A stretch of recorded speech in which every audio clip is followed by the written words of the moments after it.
Me voilà. Bonjour à vous toutes et à vous tous. Je suis encore une fois en cette fin de mois de janvier très heureux de vous retrouver pour encore une autre vidéo avec ce type de format qui, je pense, plaît pour le collectif. Et merci à vous pour vos retours et pour vos commentaires, toujours très intéressants, élogieux parce que lucide par rapport à par rapport à mes recherches et à mes travaux. Je vous en remercie. Et justement, hein, moi je feuillete un peu Internet. Alors, vous savez, si vous regardez un peu ma chaîne, je suis abonné à beaucoup d'autres informateurs, d'autres chercheurs. Et bien sûr, comme plein de gens, on peut ressentir, entre guillemets, une sorte de déception, si on peut dire, par rapport à ce qui s'est passé la semaine dernière aux USA. Mais peut-être que cette relative accalmie militaire cache possiblement une autre catastrophe. Possiblement. En regardant une vidéo de Shiza Seven, et je remercie Maria qui nous a fait connaître ce youtubeur américain, anglophone, c'est pas évident.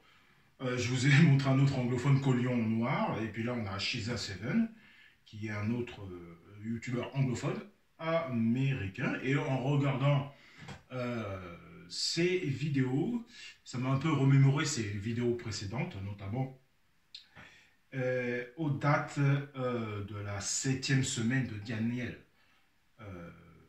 La 7e semaine, la 70e semaine plutôt, hein, de Daniel. Et là, une date m'interpelle, hein, car elle est en lien justement avec ce qui se passe en ce moment, cette période de forte tension géopolitique et aussi au niveau biologique, enfin géobiologique, au niveau environnemental aussi. Donc, justement, on a besoin de faire un point par rapport à toutes ces prophéties, à toutes ces études prophétiques. Encore une fois, comme d'habitude sur ma chaîne, toujours l'humilité face à quelque chose d'extrêmement compliqué hein, au niveau temporel, au niveau des couloirs du temps, etc. Donc c'est pas évident. Donc toujours avoir l'esprit critique, parce que il y a des dates, donc c'est pas forcément la vérité. Il ne s'agit pas d'une vérité. Et il s'agit de voir des événements et de transposer par rapport au texte si ça correspond, si l'événement correspond aux écritures sacrées. Et de là, on peut enclencher une séquence. C'est ce que nous propose Shiza Seven et ses travaux. Donc pourquoi pas. Et puis justement, on peut en profiter pour avoir une certaine compréhension d'un certain langage de ce type de texte sacré, comme la Bible, parce qu'elle a un langage, voilà. Donc chacun a son interprétation. Hein, donc c'est ce qu'on va voir humblement pour le collectif. Tout d'abord, qu'est-ce que la 70e semaine? Qu'est-ce que la 70e semaine de Daniel, hein? Nous avons là le site de Marie de Nazareth qui nous éclaire à ce sujet. Ensuite, il y a quand même des choses à comprendre. Alors, la prophétie des 70 semaines est la date de la venue du Messie. C'est quand même extrêmement intéressant. Le texte de Daniel a de nombreuses variantes qui s'expliquent surtout par le fait que le texte hébreu Massoret, hein, le livre, le Tanakh que nous avons, et qui servait à base de notre Bible latine, la Vulgate, n'a été établie qu'au début de l'ère chrétienne par des rabbins qui, par l'hostilité au christianisme, avaient altéré les prophéties qui concernaient le Messie. Il vaut donc mieux s'appuyer sur la Septante dont l'Église primitive se servait. Cette traduction grecque de la Bible a été faite 300 ans avant Jésus-Christ par des docteurs de la synagogue qui n'avaient aucun intérêt à toucher aux prophéties concernant le Christ. Pardon. 70 semaines, tiens, sont assignées 70 semaines pour ton peuple et ta ville pour mettre un terme à la transgression, pour apposer les scellés au péché, pour expier l'iniquité, pour introduire éternelle justice, pour sceller vision et prophétie, pour oindre le Saint des Saints. Daniel chapitre 9, verset 24. Au témoignage même des Juifs, les semaines de Daniel sont des semaines d'années. 70 semaines égale 490 ans. Et je vais revenir bien sûr. Il s'agit d'années solaires selon le système chaldéen et non pas d'années lunaires selon le système babylonien. Cyrus a fait promulguer un premier édit qui promet aux Hébreux de rentrer dans leur pays. Ce premier édit de Cyrus correspond au moment où Daniel est en prière et l'ange dit apparut un édit. Donc c'est quand même extrêmement intéressant. Et puis je m'arrête là comme ça pour avoir un point de continuité. Alors là, on a déjà une notion très intéressante parce que finalement, si je continue de lire, on a déjà justement la base de cette vidéo pour bien comprendre chronologiquement, temporellement de quoi on parle, parce que là, on a une ligne temporelle pour essayer de se retrouver dans l'espace-temps, c'est pas évident. Donc, on nous parle de notion de semaine d'année. C'est intéressant. On va marquer ça, semaine d'année. Qu'est-ce que ça nous dit? Alors, bien évidemment, semaine d'année, on est par bloc de 7, bien sûr. Une semaine d'année, on a une notion de bloc de 7. Donc, c'est par bloc de 7. Par bloc de 7. C'est extrêmement intéressant comme transposition par rapport à ça. Bloc de 7 faisant référence à 7 jours dans la semaine. Donc il y a aussi cette référence au 7, au chiffre 7 qui est vraiment intéressant. Donc, dans notre temps à nous, temps classique,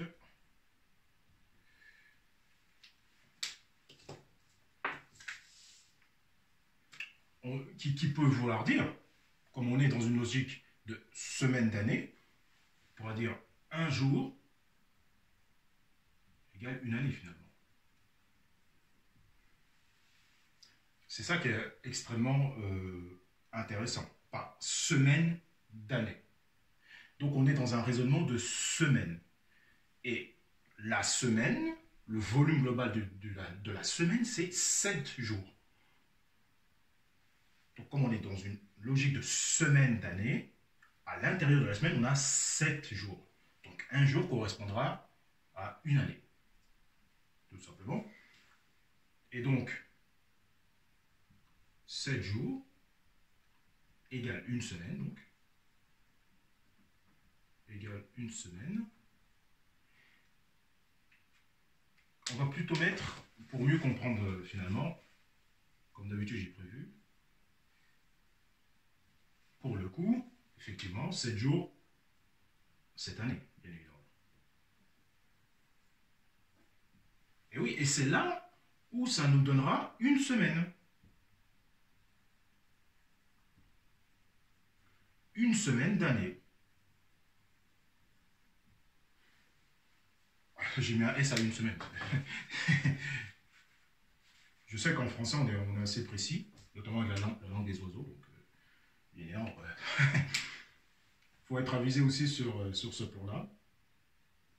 Donc, 7 jours, donc on est dans logiquement une semaine, c'est égal à 7 années, et ces 7 années-là est égal à une semaine d'année dans le livre de Daniel. Dans le livre de Daniel.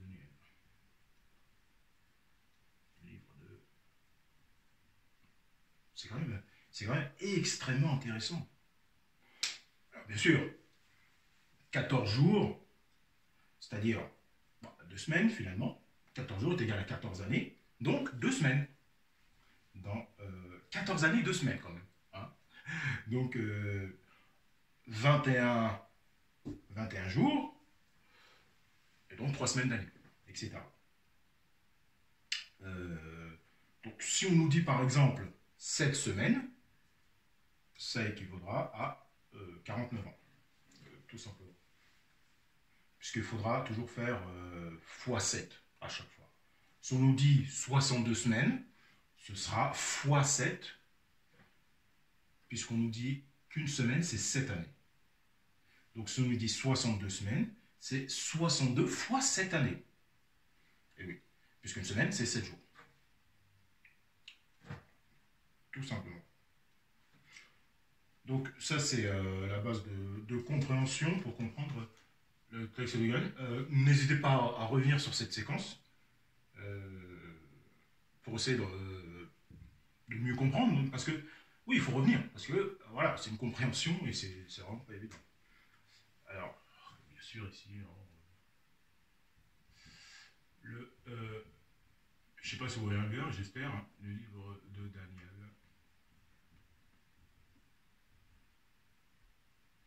Ancien Testament, hein, Ancien Testament, c'est le Tanakh, hein, bien sûr. C'est quand même extrêmement intéressant.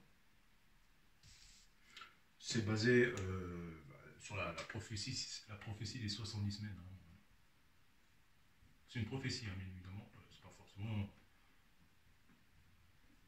une vérité absolue, hein, des 70 semaines. Là, je vous montre bien. Voilà. C'est quand même important. Après, on a les chapitres hein, dans le livre de Daniel. Ce sera plutôt le chapitre 9. On peut le marquer notamment. Hein, le chapitre 9. Et puis, bien sûr, il va falloir le marquer aussi. Hein. C'est très clair. Hein. Travaux de Shia Seven. Extrêmement important de marquer parce que moi, je ne suis pas un expert en texte sacré. On a le travail aussi de Claude Inirski par rapport à ça qui sont extrêmement intéressants. Donc,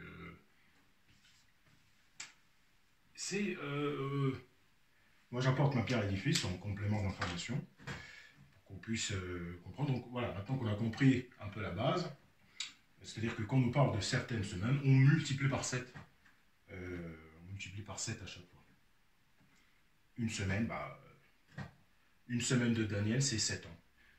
Et c'est plutôt cette chose-là que nous allons analyser la dernière semaine. Et puis, justement, je vais continuer de lire pour comprendre pourquoi la dernière semaine. On y va. Le point de départ des 70 semaines. Donc 490 ans, bien évidemment. Le point de départ des 70 semaines est la reconstruction de l'enceinte fortifiée. Daniel 9, chapitre 9, hein, bien sûr, dont l'autorisation ne fut accordée que par Artaxerxès Ier en faveur de Néhémie.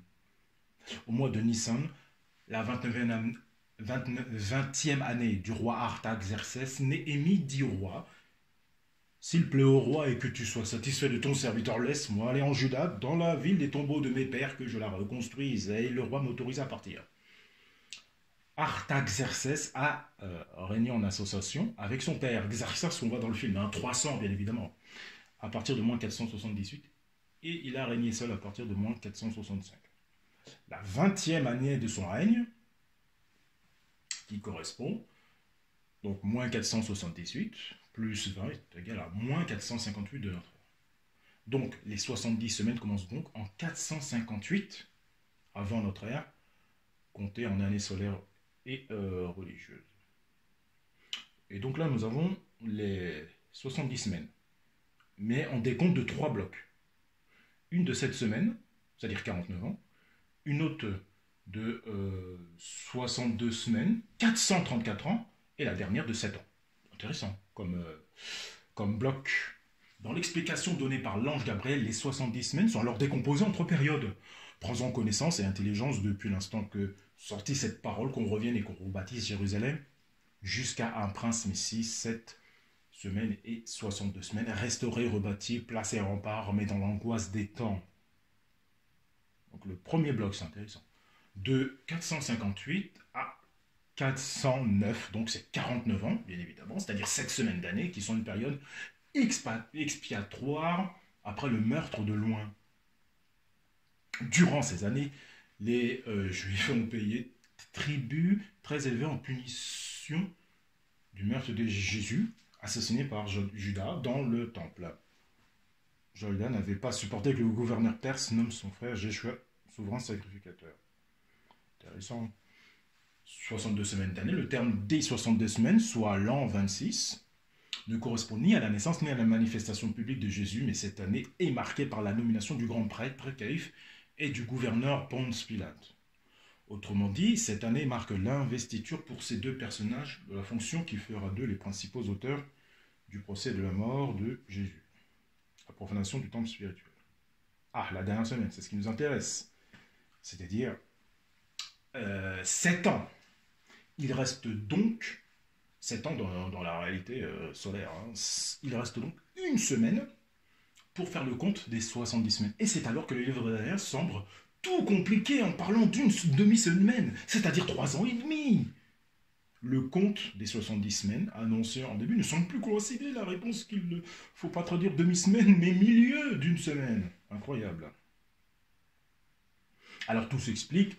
L'édit de la reconstruction des remparts a été promulgué par Artaxerxès au mois de mars-avril. Nissan, avant cela, Néhémie raconte un fait qui se rapporte au mois de Kislev, novembre-décembre de cette même année, de cette même 20e année de règne d'Artaxerxès, ce qui implique que Néhémie compte cette 20e année comme une année civile. Ces années civiles sont des années-lumière, des années lunaires, pardon, vous voyez mon côté scientifique encore, de septembre à septembre. Or, Daniel a compté 70 années solaires et des années religieuses, de Nissan à Nissan. C'est pourquoi le compte juste des 70 années tombe au milieu d'une semaine d'année civile, au mois de Nissan, l'année de la mort du Christ, en l'an 33 de notre ère. Il faut traduire le verset 27, et la semaine 1, la dernière des semaines prophétiques, confirmera pour toujours l'alliance avec les hommes. Et à la moitié de la semaine, les oblations, les sacrifices seront abolis.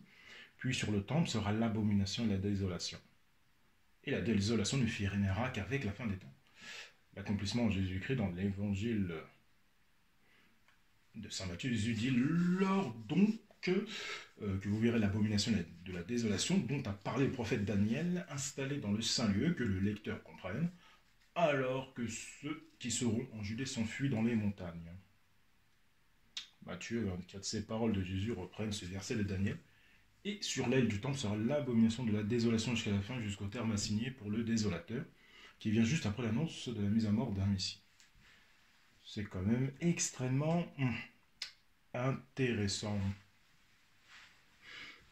Comme bien que j'ai lu jusqu'au bout, parce que ça m'a paru extrêmement intéressant.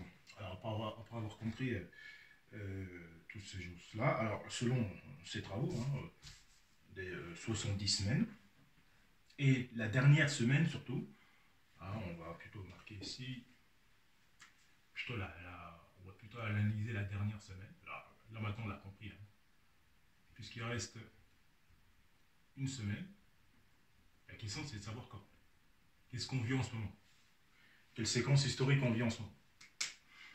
Alors, et j'ai fait, oui, c'est quand même assez incroyable. C'est incroyable. La dernière semaine. Alors, comme je disais, selon Shigersemen, les 4 premiers sceaux, c'est-à-dire ceux des cavaliers, ont été ouverts. Ça ne veut pas dire que c'est terminé. C'est-à-dire que les séquences ont été ouvertes. Dont le premier enclenché cette dernière semaine de 7 ans. Donc c'est quand même intéressant, selon ces travaux, que l'ouverture du premier sceau enclenche la dernière semaine de Daniel. Quand même extrêmement intéressant. Alors, qu'est-ce qu'il nous dit? Ouverture du premier sceau le 23 septembre 2017. C'est quand même extrêmement intéressant. Alors, on va mettre là. Ouverture du premier sceau. Premier sceau. Alors, bien sûr, ouverture du premier sceau, c'est quand même extrêmement intéressant. Avec la date, 23 09 17. On va plutôt marquer ici aussi Invictus Game. Invictus Games de Toronto, justement. Et on voyait justement la monarchie sur le Canada, dans The Economist 2019 de Leonardo da Vinci. C'est quand même extrêmement intéressant. Très très très pertinent ces travaux. C'est vraiment, et puis parce que ce qui est intéressant aussi, c'est que ça regroupe aussi avec les miens. Donc c'est vraiment très très très intéressant. Alors, effectivement, c'est vrai que j'en avais déjà parlé au niveau du premier saut. Et qu'est-ce que ça veut dire? Alors, qu'est-ce qu'il nous dit ici? Alors, je vais vous montrer quand même le PDF qui est extrêmement euh, intéressant par rapport à ça. De quoi je parle? Parce qu'il est vraiment très très bien fait ce PDF. Donc voilà le PDF de la 70e semaine de Daniel. Il y a quand même beaucoup de choses, hein. Là, nous voyons le prince Harry. Je ne sais pas si on peut voir plus grand. Voilà, il y a quand même beaucoup de choses, hein. C'est plutôt cette date-là qui m'a interpellé. La date des deux témoins ici. Le 26 janvier 2021. Ça m'a vraiment interpellé, même le 29 janvier, qui fait référence sous les pieds à des tremblements de terre. Et puis la marque de la bête, c'est-à-dire rules, c'est-à-dire la loi de la bête, le début de la loi de la bête, le 4 avril 2021. C'est quand même assez bien détaillé. Donc, un exemple pour bien détailler, pour essayer de comprendre. Voilà, on a l'ouverture des seaux et on a ici, par exemple, la sixième trompette. C'est quand même extrêmement intéressant. Et je vais revenir sur les deux témoins qui enclenchent la sixième trompette. Et ici, qui clôture finalement la sixième trompette. Donc, c'est une séquence de 1260 jours. Mais je vais y revenir. C'est quand même extrêmement intéressant. Alors, ici, justement, avec le prince Harry, excusez-moi. Ici, nous aurons, par exemple, Révélation 6, versets 1 et 2. Révélation, bien évidemment, c'est l'Apocalypse, le livre de l'Apocalypse. Et c'est aussi intéressant. Voilà, et on peut faire transposition pour voir, c'est vraiment extrêmement intéressant. Alors aussi, on a des révélations, on a des parties des textes sacrés pour confirmer les travaux. Et bien évidemment, je reviens. C'est vraiment extrêmement intéressant pour faire transposition par rapport au texte sacré, notamment le livre de la Révélation, et pourquoi il dit que ce niveau des Olympus Games, on a ouvert, voilà, on a ouvert le premier saut. C'est quand même extrêmement intéressant. Alors, je vais revenir par rapport à la Révélation.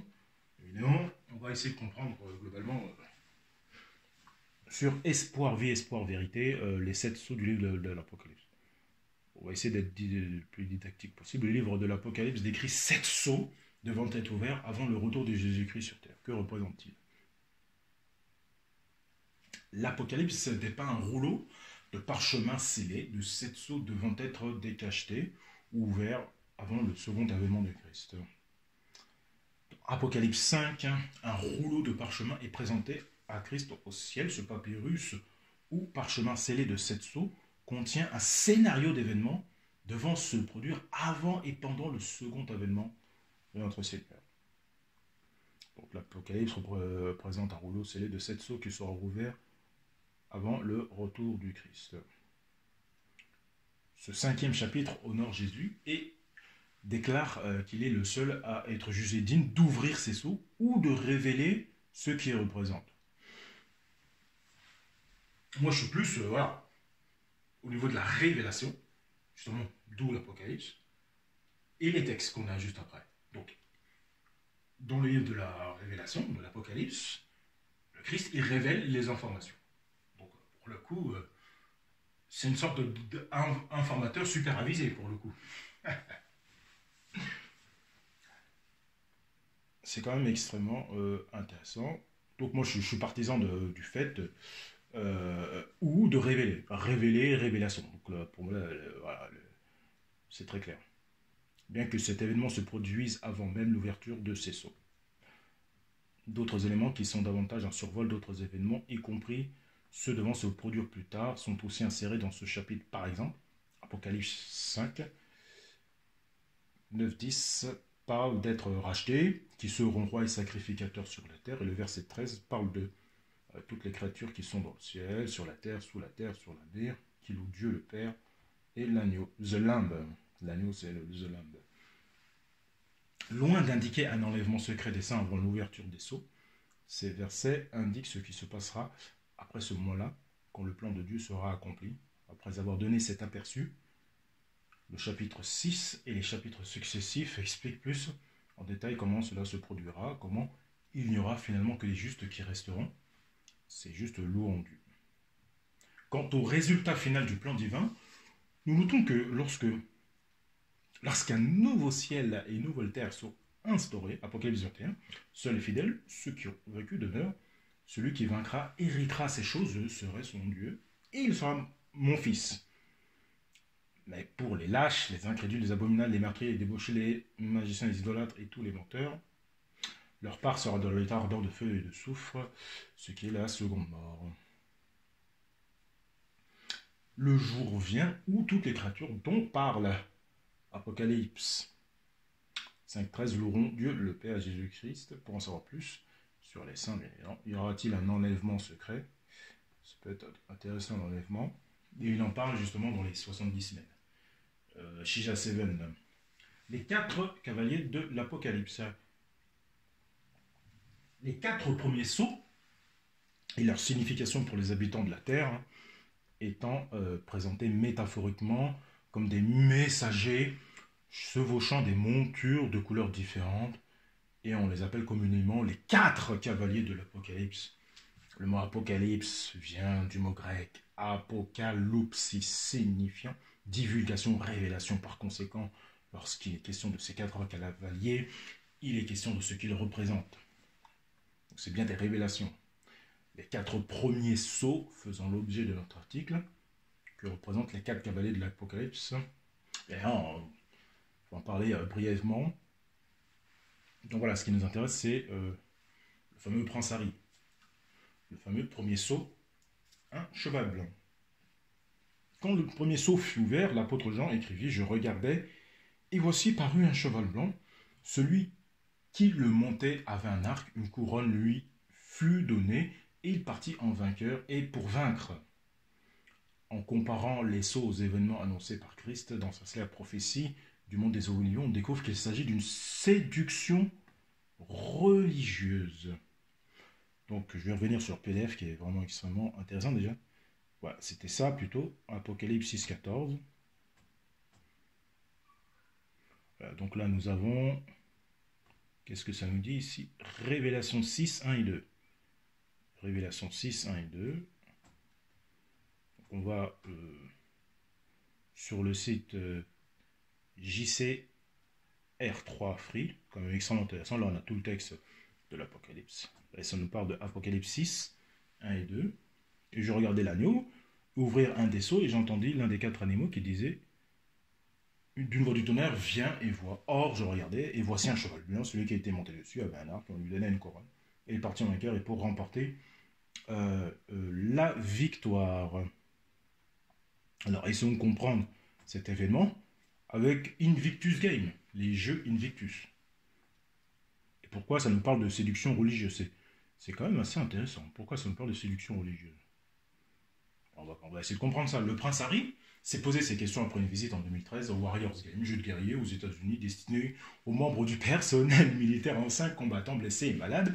Il a été inspiré à en créer une vision internationale élargie. Les premiers jeux Invictus qui ont eu lieu à l'automne 2014 à Londres ont attiré plus de 400 concurrents en provenance de 13 nations. Les deuxièmes jeux Invictus ont lieu en mai 2016 à Orlando, en Floride. On poursuivi sur la lancée d'enthousiasme des Jeux de Londres et ont mis en vedette plus de 500 concurrents en provenance de 14 nations. Les Jeux Invictus démontrent la motivation infatigable des soldats et des anciens combattants pour surmonter l'adversité tout en se servant du pouvoir des sports adaptés au cours de leur périple vers le rétablissement. Alors qu'est-ce qu'il nous dit, le prince Harry, qui a mis sur pied la Invictus Game Foundation? Ces jeux mettront en lumière la personnalité invincible des militaires, hommes et femmes et de leurs familles. Ah, intéressant, tiens. Ils souligneront l'esprit des jeux Invictus, des concurrents à ces jeux. Nous avons vu les concurrents s'élancer vers le fil d'arrivée en donnant leur maximum, puis se retourner pour encourager la dernière personne. Nous avons vu des coéquipiers choisir de franchir la ligne d'arrivée ensemble. Ces jeux nous ont montré que l'esprit humain a de mieux à offrir. Donc c'est quand même extrêmement intéressant. Voilà, on a quelques photos. Alors qu'est-ce que ça veut dire ça? Pourquoi ça nous parle de séduction? I am, je suis, est la devise des Jeux Invictus et a été inspirée par les 2 derniers vers du poème Invictus, composé par le poète anglais Henley, William Henley. Invictus, mot latin, signifie invaincu. Tiens donc. Dans le poème, le narrateur proclame sa force face à l'adversité.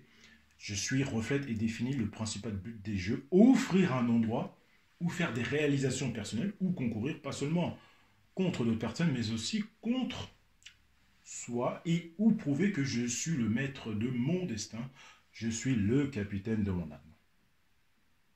C'est plutôt intéressant ça, ce que ça nous dit. Voilà, on voit le dernier vers, hein. Aussi étroit soit le chemin, nombreux les châtiments infâmes. Je suis le maître de mon destin, je suis le capitaine de mon âme. Donc, c'est quand même extrêmement intéressant. Je continue pour le deuxième saut. Alors là, pour le coup, effectivement, on ne sait pas de quoi ça parle, mais quand on peut lire entre les lignes, effectivement, ça fait référence au transhumanisme. Ça peut faire référence au transhumanisme.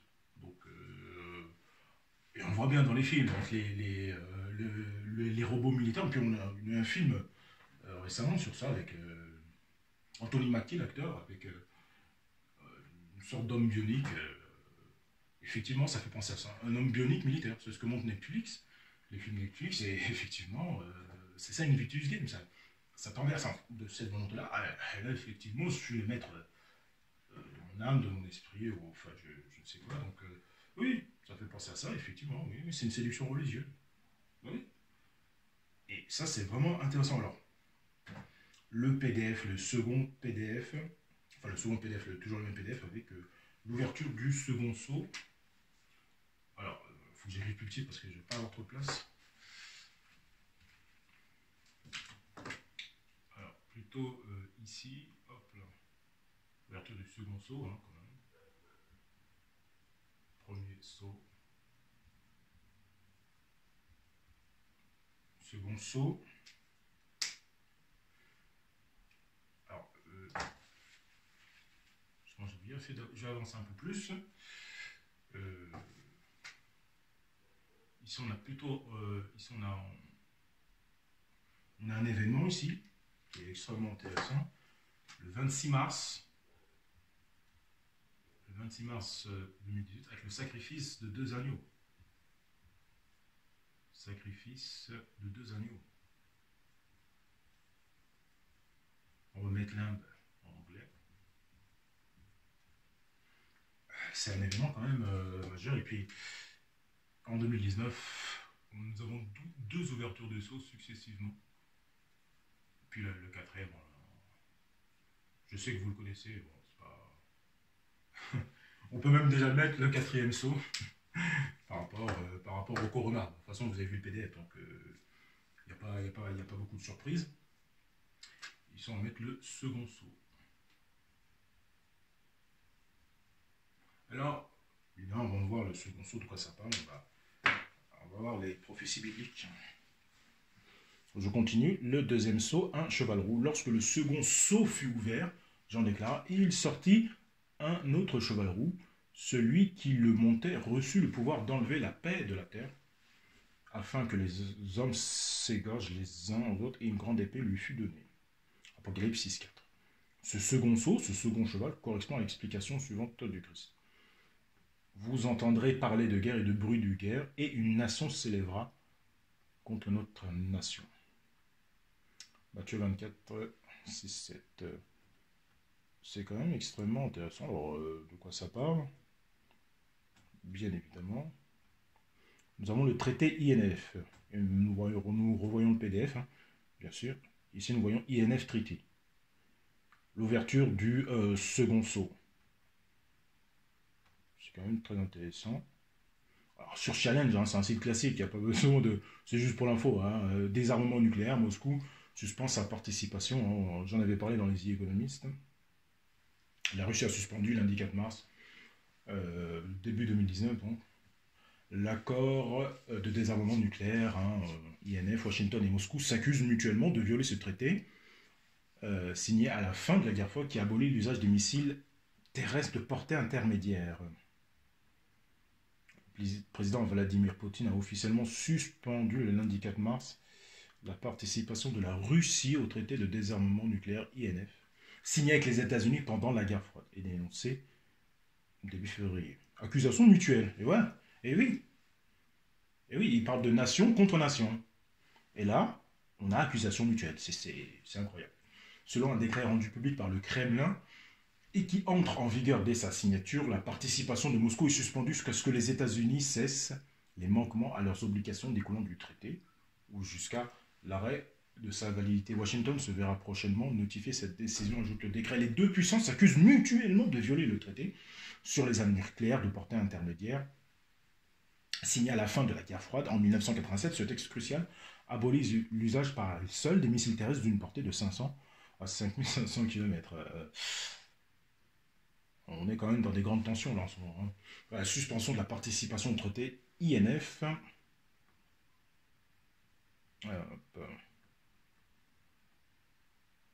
Avait été annoncé par Donald Trump le 1er février, puis par Moscou le lendemain.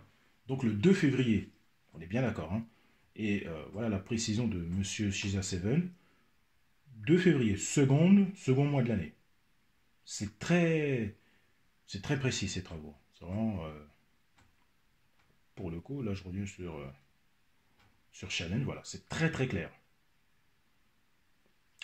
Vladimir Poutine avait immédiatement donné l'ordre de mettre au point de nouveaux types de missiles terrestres dans les 2 ans, notamment en adaptant des engins de portée intermédiaire déjà existants mais déployés en mer ou dans les airs. Le système Calibre, utilisé pour la première fois en opération par la Russie à l'automne 2015 contre les rebelles syriens, devrait être ainsi adapté pour en faire une variante terrestre. Un nouveau système de missiles terrestres de longue portée sera également créé. Crainte d'une nouvelle course aux armements, oui, c'est ça, c'est la levée de la course aux armements, c'est très clair. J'en avais parlé. M. Poutine a également menacé fin février dans un discours devant le Parlement russe de déployer de nouvelles armes de mise au point par son pays pour viser les centres de décision dans les pays occidentaux. La Russie assure que les États-Unis travaillent eux-mêmes activement à la fabrication de nouveaux missiles et critique la nouvelle posture nucléaire américaine qui prévoit notamment la mise au point d'un missile nucléaire de faible puissance. On a eu des événements quand même au Liban. Est-ce que c'est lié à ça on peut se poser des questions. À faible puissance, on est bien d'accord. La signature du traité INF avait mis un terme à la crise des euromissiles déclenchée par le déploiement en Europe des SS-20 soviétiques à tête nucléaire. Sa suspension fait grâce à une nouvelle course aux armements entre Moscou et Washington. L'avenir du traité START de réduction des arsenaux nucléaires qui arrive à échéance en février 2021 est désormais également en question. Alors, cette dernière phrase est extrêmement intéressante, hein, qui arrive à échéance en février 2021. Attention. Et oui. Donc c'est quand même extrêmement intéressant. Je reviens sur le deuxième saut. C'est quand même extrêmement intéressant les transpositions que nous pouvons faire par rapport à cette époque. Par rapport à ce qui est dit au traité de nation contre nation. Et là on voit bien entre les États-Unis et la Russie et les traités de désarmement. Là c'est très clair. Là on entend des bruits de guerre. Entendre des bruits de guerre, c'est la course aux armements. Pas besoin d'être un génie pour comprendre. C'est implacable. Quasiment. Voilà, c'est très précis et c'est vraiment extrêmement intéressant. Alors, 2 février 2019, ils sont à mettre le traité INF, abolition du traité INF, Russie, États-Unis, hein, Trump et Poutine, c'est pareil. Hein. On a bien vu dans le 2019, et ça parlait de ça aussi. J'en avais pas parlé, mais pas de cette façon-là, pas aussi précise. Effectivement, on voyait Poutine, on voyait Trump et Poutine, on voyait un peu plus haut le panda, mais voilà, c'était ça. On voyait la confrontation en tout cas entre Poutine et Trump, qui symbolise deux nations, quoi, en fait. Tout simplement. Là, on voit bien ce que Biden fait en ce moment, c'est pas ça du tout. Il revient pas sur ça. Voilà. Il n'y a que ça qui, enfin, il y a que ça qui compte. Pour la paix dans le monde, quasiment. Pour la paix dans le monde, voilà. Il y a une continuité aussi au niveau des États-nations.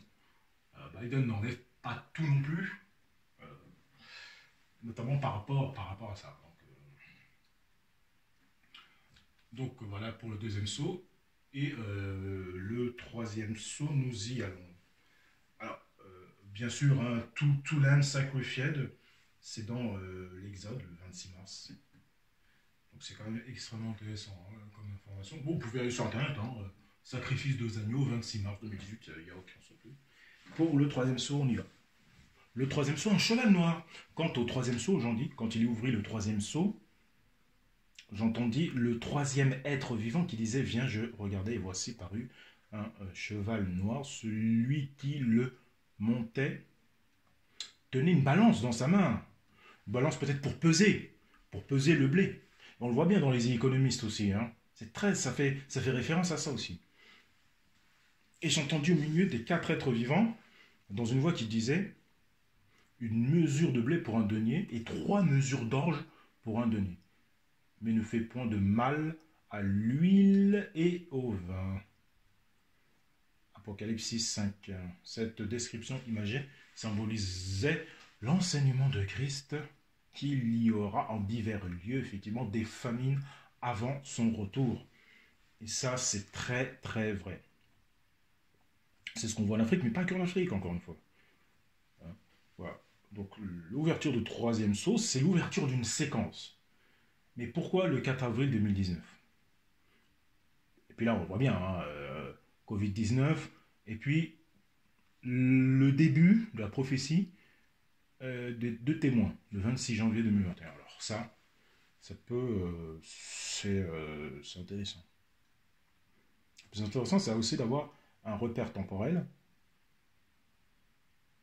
Et justement, David Malpass, bien sûr, sur The Diplomat Magazine, le temps que ça charge, hein, tout de suite, le 4 avril 2019,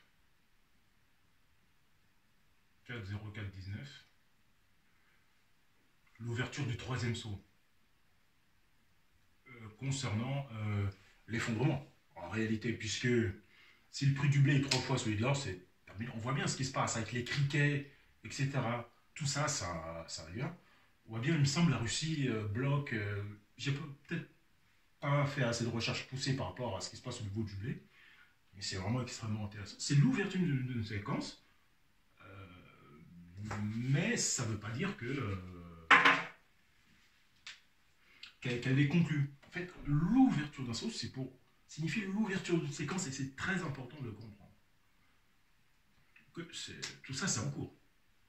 Le monde transhumaniste avec Invictus Game, c'est-à-dire des soldats robots, le traité de nucléaire, on verra en février 2021, et puis là, le prix du blé.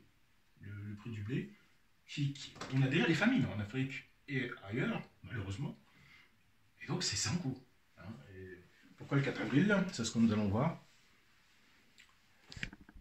Ah, justement, hop, c'est un petit texte, hein, quand même, on va traduire tout ça.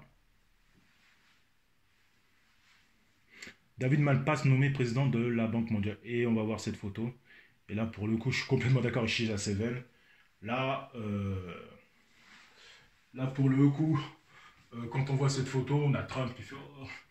Et puis derrière lui, on a le cavalier noir, on a le cheval noir. Est-ce que c'est pour nous tromper ou est-ce que c'est vraiment pour nous montrer des vrais signes du cavalier de l'Apocalypse? Pour nous montrer, parce que, voilà, comme dans les films, etc., on doit nous montrer les signes. C'est important comme règle céleste. Et effectivement, et là, pour le coup, derrière lui, on voit un cavalier noir. C'est-à-dire qu'il enclenche une séquence. Ça ne veut pas dire que quand il va arriver, donc là, il est arrivé, il a été nommé le 4 avril 2019. Ça ne veut pas dire que le jour même, 4 avril 2019, le prix du blé est 3 fois supérieur à celui de l'orge. Donc, c'est pas par rapport à ça.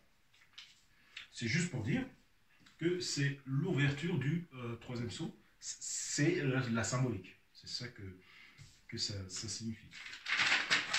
C'est quand même extrêmement important. Et je continue. Ouais, cette photo est vraiment très très... Ouais, Trump il dort. On a l'impression qu'il dort debout avec le cavalier noir. Président nommé président de la Banque mondiale. Oh, c'est un petit texte rapidement. Hein.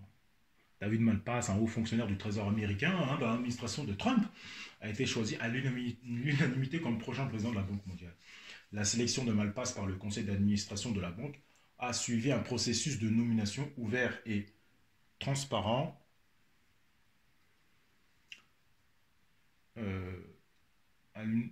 comme prochain président. La sélection par le conseil d'administration de la banque a suivi un processus de nomination ouvert et transparent dans lequel les citoyens de tous les pays membres étaient potentiellement éligibles. Indiqué la banque dans un communiqué. Je suis désolé, je recadre un petit peu. Hop là. Voilà, je suis désolé. Mais depuis la création de la banque, après la Seconde Guerre mondiale, tous ses présidents sont des Américains, suivant une règle non écrite qui assure également le leadership européen au sommet de son institution sœur, le FMI. L'annonce de vendredi a été faite comme prévu, juste avant les réunions de printemps conjointes de la Banque mondiale et du FMI de la semaine prochaine. Voilà quelque chose d'intéressant pour l'ouverture. Bon, là, on va plutôt marquer. J'espère que vous voyez bien. Hein.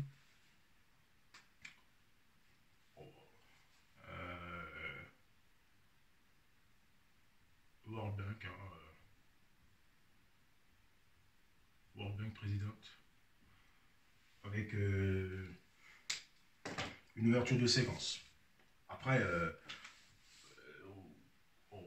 ça reste à voir, mais pour le coup, là, oui, malheureusement, il y a des familles en ce moment. Donc, c'est tout aussi intéressant. Alors, bon, là, il n'y a pas besoin de surprise. Hein, pour le coup, quatrième saut, c'est trop évident. Et encore une fois, c'est une information révélée dans le livre de l'Apocalypse, de la révélation par le Christ. Et pour le coup, on a l'impression que c'est voulu. C'est voulu par les malfaisants, finalement. Parce que le Covid-19, quand même, voilà, quoi. Le 9 janvier, pour le coup. Le 9 janvier 2020, tiens. Ils sont marqués la Covid-19. C'est l'ouverture du quatrième saut. Et pourquoi le Covid-19? C'est ce que nous allons voir toujours sur le même site. Vie, espoir, vérité. Le quatrième saut, un chevalier verdâtre. Alors, là, justement, et en plus de ça, comme il montre quand même les choses, enfin, les élites, on va dire. Oui, on le voit dans les économistes, et puis ça fait lien. J'en parlais aussi dans mes vidéos des économistes. La couleur verdâtre. Hein. La couleur absinthe, la fameuse couleur verdâtre, qui est liée aussi en transposition de la couleur par rapport à la seringue qu'on voit dans le 2020, donc, dans le 2021. Et oui, donc il y a un lien avec le quatrième saut. Là, c'est quasiment implacable. Je continue. Celui qui le montait se nommait la mort, et le séjour des morts l'accompagnait. Hein, malheureusement, quand on voit les thérapies géniques, les vaccins géniques expérimentaux, hein, le pouvoir leur fut donné sur le quart de la Terre pour faire périr les hommes. Effectivement, le quart de la Terre, effectivement, là, le quart de la Terre est confiné. Hein. Là, pour le coup, c'est quasiment implacable pour faire périr les hommes par épée, par la famine, par la mortalité, par les bêtes sauvages de la Terre. Cette description se rapporte à des épidémies qui doivent avoir lieu sur Terre avant le second avènement de Christ. Là, pour le coup, là, c'est trop clair. Là.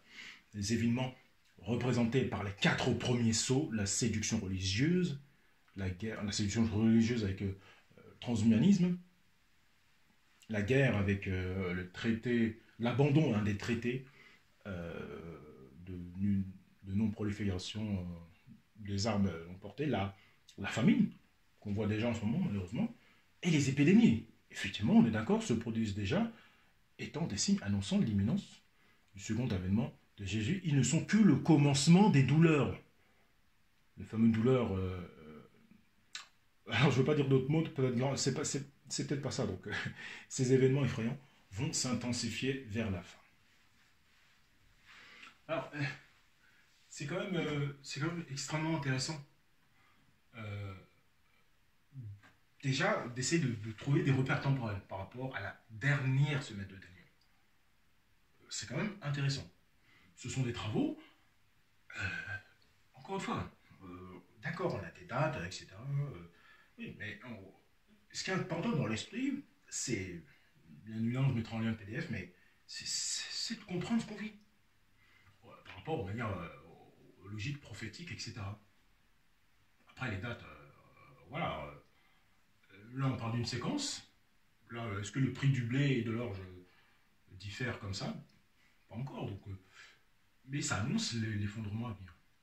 Ça, par contre, ça, c'est l'effondrement, ça, le prix du blé. La nourriture, tout ce qui touche à la nourriture, c'est l'effondrement global, ça. Donc, et ça enclenche tout, malheureusement. C'est extrêmement dangereux. Donc, justement, on va voir le lien. Pourquoi on nous parle du 9 janvier sur l'OMS, bien évidemment. World Health Organization, le 9 janvier 2020, rapidement, hein, pour le coup, 9 janvier 2020, comme c'est écrit, l'OMS communique que les autorités chinoises ont déterminé que la flambée est due à un nouveau coronavirus. L'OMS convoque la première d'une longue série de téléconférences avec les réseaux d'experts mondiaux, à commencer par le réseau clinique. Donc, voilà pour les 4 premiers sauts. Les 4 premiers sauts, oui, les 4 premiers sauts, parce qu'il y en a 3 autres, bien sûr. Et je revenais sur le 5e saut, qui est vraiment extrêmement intéressant aussi. Alors, justement, je vais revenir sur les 2 témoins qui sont très importants à comprendre. Alors ici, bien sûr, vous remarquez 2021. Pour le coup, là... Alors, effectivement, je disais, oui, enfin, certaines personnes disent oui, espérons que 2021, etc., ouais, soit un peu s'améliore, quoi. Hein. Ouais, moi, je suis humble, hein, j'essaye oui, on peut toujours être optimiste. Ouais. Mais bon, je suis désolé. On parle d'un reconfinement, c'est ça, hein, oui. Ouais. Et puis, jusqu'à quand, on ne sait pas. Donc, là, il faut faire attention avec ces dates-là. Donc, je continue pour le 5e saut, mais avant le 6e, puisque ça a un lien avec les 2 témoins. Je reviens. Donc, le 5e saut, je reviens pour mes 2 témoins. Alors, le 5e saut, la tribulation. Quand il ouvrait le 5e saut, je vis sous l'autel les âmes de ceux qui avaient été immolés à cause de la parole de Dieu et à cause du témoignage qu'ils avaient rendu. Ils crièrent d'une voix forte en disant « Jusqu'à quand, maître, saint et véritable, tarderas-tu à juger, à tirer vengeance de notre sang sur les habitants de la terre ?» Une robe blanche fut donnée à chacun d'eux. Et il leur fut dit de se tenir en repos quelque temps encore jusqu'à ce que soit complet le nombre de leurs compagnons de service et de leurs frères qui devaient être mis à mort comme eux. Alors, le contexte, avant de nous concentrer sur le sens de ce sceau, remarquons le contexte de cette vision. Jean, ayant vu des martyrs fidèles à travers les siècles, demandant à Dieu comment et quand ces meurtres seraient vengés, ou à supposer à tort que ces saints sont vivants au paradis et attendent que Dieu juge ceux qui les ont tués. Il faut se rappeler qu'il s'agit d'une vision, que c'est symbolique et c'est important, et que cela ne décrit pas nécessairement la réalité, mais plutôt ce qui va à l'avenir se passer. Parfois, la Bible se sert de métaphores pour symboliser des événements passés, présents ou futurs. Ces métaphores ne doivent pas être prises à l'aide. Par exemple, Dieu se sert d'une métaphore dans le livre de la Genèse. Au Caïn, tu Son frère Abel, Dieu dit qu'un, la voix du sang de ton frère crie de la terre jusqu'à moi, le sang crie. C'est là une métaphore, c'est figuratif, poétique. La vision du cinquième sceau dans laquelle les martyrs fidèles au fil des siècles attendent le juste jugement de Dieu sur ce monde symbolise le dessein de Dieu pour l'humanité qui est de conduire à la gloire de beaucoup de fils. Paul décrit ce processus métaphoriquement en disant « Or, nous savons que jusqu'à ce jour, la création tout entière soupire et souffre les douleurs de l'enfantement. » Il faut se rappeler que l'objet principal de l'Apocalypse, avec ses divers sceaux, est de montrer ce qui se passera dans l'avenir et de montrer que le plan du salut de Dieu s'accomplira. La signification pour terminer. La vision de ce cinquième sceau représente la grande tribulation ou grande détresse que connaîtront les descendants physiques de Jacob et le peuple fidèle de Dieu avant le retour du Christ. La décrivant, Jésus a dit « Alors on vous livrera à la détresse et on vous tuera. Vous serez détestés de toutes les nations à cause de mon nom. Ce sera pour beaucoup une cause de chute. Ils se livreront, ils se détesteront les uns les autres. » Sur Matthieu, et Jésus l'a ajouté, car alors il y aura une grande tribulation telle qu'il n'y en a point eu depuis le commencement du monde jusqu'à maintenant et qu'il n'y en aura jamais. Et si ces jours-là n'eussent été abrasés, nulle chair n'eût été sauvée, mais à cause des élus, ces jours-là seront abrégés. Ce sceau représente la colère du malfaisant qui sera dirigée contre l'humanité et en particulier contre le peuple de Dieu. Dieu nous met en garde contre les exactions du malfaisant. On voit bien le marque de la bête à la fin des temps. Malheur à vous, habitants de la terre et de la mer, car le diable est descendu vers vous en grande fureur, sachant qu'il n'a que peu de temps. Oui. Vous savez ce que j'en pense, au niveau extraterrestre. Bien évidemment, par rapport à ma dernière vidéo de The Economist, par rapport au PDF survivaliste, qui est extrêmement important et qui corrobore cette séquence historique. Pour le coup, c'est du copier-coller. C'est très évident. Bien sûr, il y a des êtres humains au niveau céleste, c'est un peu plus... au niveau spatial, c'est peut-être un peu plus compliqué, bien sûr. Effectivement, occupons-nous de ce qui se passe sur Terre, mais il ne faut pas oublier que dans l'espace, voilà, effectivement, quand on dit Dieu et voilà, c'est pour aussi peut-être métaphoriser les travaux célestes qu'ils ont fait par d'autres bienfaisants à notre égard. Donc c'est peut-être plus pour cacher leur tactique ou autre chose, quoi. Donc c'est pour ça qu'on dit voilà, les voies du Seigneur sont impénétrables, etc. Donc c'est quand même extrêmement important de le comprendre. J'ai expliqué dans les économistes, malheureusement, par rapport à des astres. Donc, la langue française et la langue des oiseaux, les choses sont claires. Mais bon, c'est pas parce que des astres qu'il y aura des astres, mais là, pour le coup, là, c'est très clair. Ces deux témoins, justement, du même session anglais, ce que cela signifie. Et c'est Apocalypse enfin clair qui s'y colle, qui est un site extrêmement intéressant, et voir de quoi ça parle, puisque c'est demain. C'est quand même assez incroyable.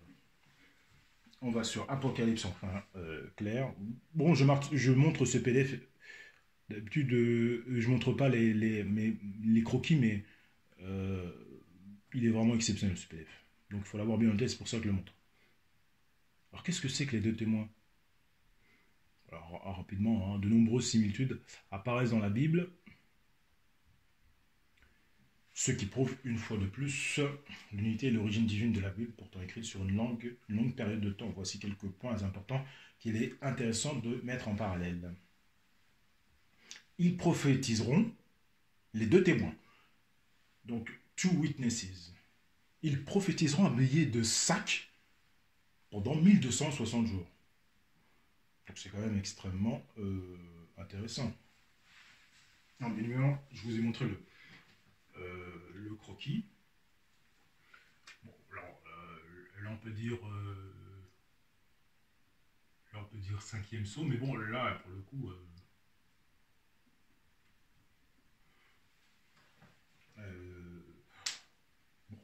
dire effectivement, on peut marquer tribulation, on va dire, entre guillemets.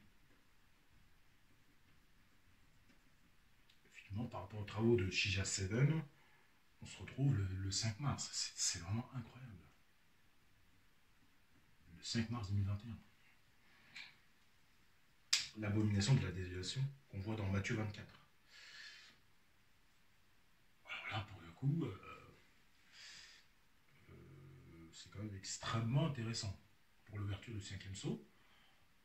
Alors, ce qui est intéressant à noter, au niveau temporel, effectivement, on peut se dire que on ne va pas le mettre en haut, puisque là, on a une séquence de 1260 jours. Donc, on va se mettre plutôt ici, et puis on va se mettre là, le 26 janvier, ce qui est assez incroyable. Quel événement ça parle? Les fameux deux témoins. Les deux témoins. Et pour le coup, on est bien d'accord, on a une période de 1260 jours.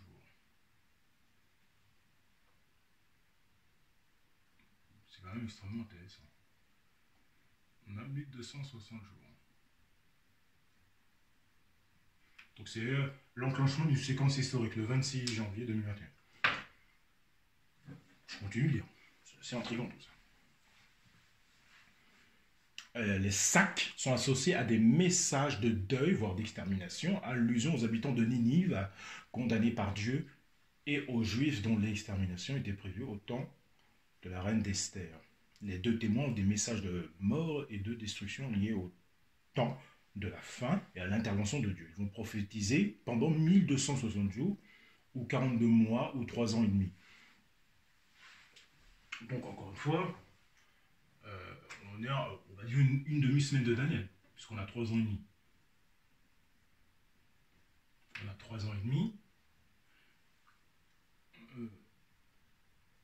3 ans et demi, c'est une demi-semaine. Donc c'est une séquence.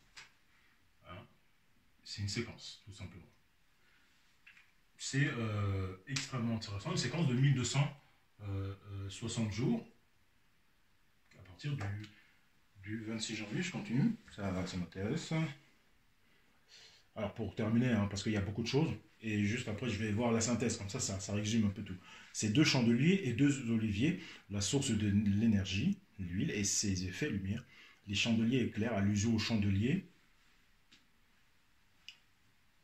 alimentés par l'huile d'olive qui brûlait toute la nuit dans le tabernacle. Lumière apporte au monde, les deux témoins éclairent le monde, ils apportent connaissance et compréhension spirituelle.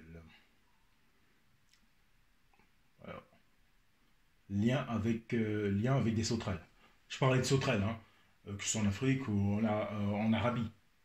En Arabie Saoudite, un peu partout, dans cette région. Les sauterelles se répandent partout sur la Terre et elles ont le pouvoir de piquer comme les scorpions, les piqûres et douloureuses. C'est quand même extrêmement intéressant. Lien avec la femme dans l'Apocalypse. Et juste après, je vais voir lien avec le serviteur aussi. Alors,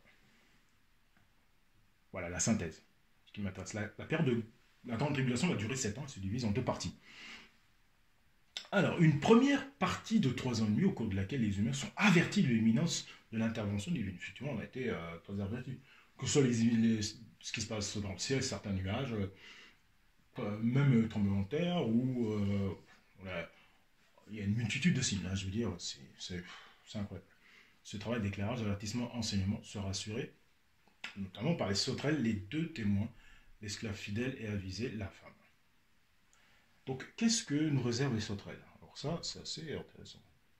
Et je vous dis, les photos sont impressionnantes de sauterelles. Hein. Allez-y sur Internet, les sauterelles, vous tapez sauterelles, c'est incroyable, c'est incroyable. Et ils font du mal aussi, justement, et les sauterelles peuvent causer l'ouverture du 3e sceau. Enfin, pas l'ouverture, mais ils peuvent finalement faire basculer, rendre réel finalement ce 3e sceau. C'est en cours. Le 3e sceau de la famille, c'est en cours. C'est en train d'être refait, de s'appliquer. C'est quand même important.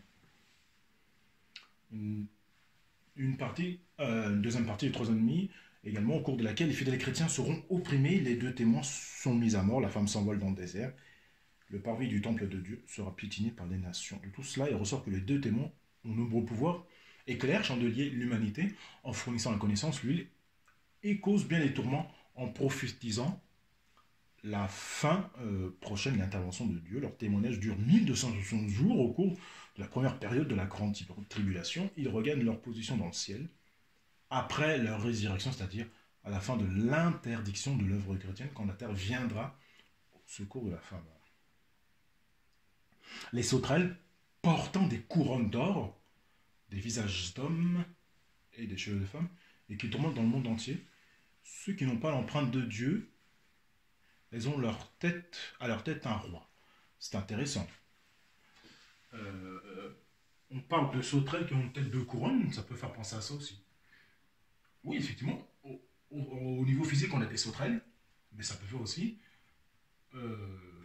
Leur tête sera un roi. Et c'est vraiment extrêmement intéressant. Quand on voit les règles de marque de la Becque commencent le 4 avril, effectivement, c'est un vrai lien par rapport au Covid-19. Voilà, et à la couronne, bien évidemment. L'esclave fidèle et avisé qui donne la nourriture spirituelle en temps voulu, que Jésus établira sur tous les biens, la gestion de la terre. Les 24 anciens composés d'humains, rachetés de toute la terre, qui sont appelés à régner avec Jésus, ils portent des couronnes d'or, sont assis sur des trônes proches de Dieu. Apocalypse 3, le vainqueur que je lui ferai asseoir avec moi sur mon trône, tout comme moi aussi j'ai vaincu, et me suis assis avec mon Père sur son trône. Je vais parler des 144 000 oins composant le royaume de Dieu et symbolisé par les 24 anciens. Je vais parler du mention et de la femme aussi, qui s'envole dans le désert, où il n'y a plus d'activité pendant 3 ans. 3 temps et demi, ou 1260 jours, jusqu'à ce que la terre vienne à son secours, en cessant les interdictions à la fin des 3 ans et demi. Les chrétiens pourront alors se réunir et se préparer pour la guerre finale. C'est quand même extrêmement intéressant par rapport aux deux témoins. Alors, justement, ces deux témoins, à quoi elles sont liées par rapport au texte de l'Apocalypse? Parce qu'effectivement, oui, ça fait penser aux sauterelles. Mais plus précisément, toujours sur le même site, j'ai besoin d'informations complémentaires concernant les deux témoins. Les 3 malheurs, justement. Les deux témoins correspondent au deuxième malheur. Les 3 malheurs. Alors, souvenons-nous que l'aigle qui volait très haut dans le ciel et qui avait annoncé malheur, malheur, malheur aux habitants de la terre à cause des 3 dernières sonneries de trompette. Je regardais, j'ai entendu un aigle qui volait très haut dans le ciel et qui disait d'une voix forte malheur, malheur, malheur aux habitants de la terre à cause des autres sonneries de trompette, celles que 3 anges vont encore faire retentir. Effectivement, on a aussi des sons de trompette, j'en avais montré dans mes vidéos. C'est impressionnant, c'est incroyable. Le premier malheur correspond à la 5e sonnerie de trompette. Alors que le monde se trouve plongé dans les ténèbres spirituelles, une nuée de sauterelles se répand sur toute la terre, avant que les 4 anges ne lâchent les vents de la colère de Dieu. Ces sauterelles portent des couronnes et ont le pouvoir de piquer, d'injecter leur venin comme des scorpions. Oui, ça fait penser à la pycose, tout simplement. Ça, là pour le coup, là aussi, c'est assez intéressant. Elles tourmentent les hommes pendant 5 mois en les avertissant de la destruction prochaine de ce monde. Leur apparence physique les relie à Jésus-Christ. Ce sont les co-héritiers du Christ appelés à régner avec lui sur la terre et chargés de la mission d'avertir les humains avant l'intervention divine. Ils ont à leur tête l'ange de la destruction, l'ange exterminateur. Il n'est autre que Jésus. Personne ne peut s'opposer à eux. Ils iront jusqu'au bout de leur mission. Quand même intéressant. Le deuxième malheur. Le premier malheur est passé. Voici que 2 malheurs viennent encore après cela. Le deuxième malheur correspond à la 6e sonnerie de trompette. Les 4 anges. Justement, j'ai un lien pour mieux comprendre tout ça. Les 4 anges enchaînés près du fleuve Euphrate sont libérés des troupes de cavalerie au nombre de 200 millions. Donc ça fait penser pour le coup là, des vraies sauterelles, avec des têtes de lion et des queues comme des serpents, tuent le tiers des hommes par le feu, la fumée et le soufre. Ce sont les armées célestes sous le commandement de Jésus-Christ. Les 2 témoins habillés de sacs prophétise une grande extermination et la fin de ce monde pendant 1260 jours. Ils sont tués par la bête qui monte de l'abîme. Le parvis du temple de Dieu est piétiné par les nations pendant 42 mois. Après 3 jours et demi symboliques, les deux témoins reviennent à la vie. Et le parvis cesse d'être piétiné. Les deux témoins regagnent alors leur position dans les cieux, prêts à régner avec le Christ. Les deux témoins et les sauterelles représentent le même groupe de personnes. Les co-héritiers du Christ. C'est quand même extrêmement intéressant. Comme sixième trompette et les deux témoins. Donc voilà qui est extrêmement intéressant. Donc c'est lié à la sixième trompette. Ça enclenche plutôt la sixième trompette. Alors qu'est-ce que nous dit le PDF pour le coup? Là c'est sur le grand réveil WordPress. Hein. C'est vraiment extrêmement intéressant. Mais juste avant de lire le PDF, juste avant de lire l'onglet, j'ai le PDF ici. Ici, nous avons le 18 mai 2021. C'est quand même assez intéressant. C'est quand même extrêmement intéressant. Là, il met le sixième saut, il a vu le septième saut. C'est quand même très intriguant ça.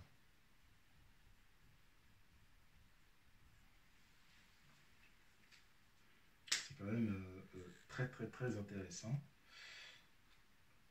Avec la résurrection du prince Harry.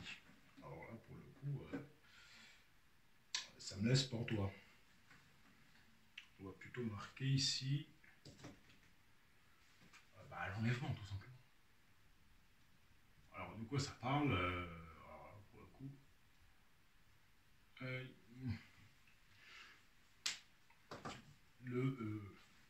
effectivement, il y a une date, le 18 mai. C'est très précis. Hein, parce que, bien évidemment, il date par rapport au fait qu'il a démarré ici. Donc, après, il transpose par rapport aux dates. Après, oui, c'est des travaux extrêmement intéressants. Donc, je repars tout de suite sur... là, regardez, on voit bien les 5 trompettes. Puis, bien évidemment, en 2024, hein, vous savez bien ce qui se passe, notamment dans l'espace.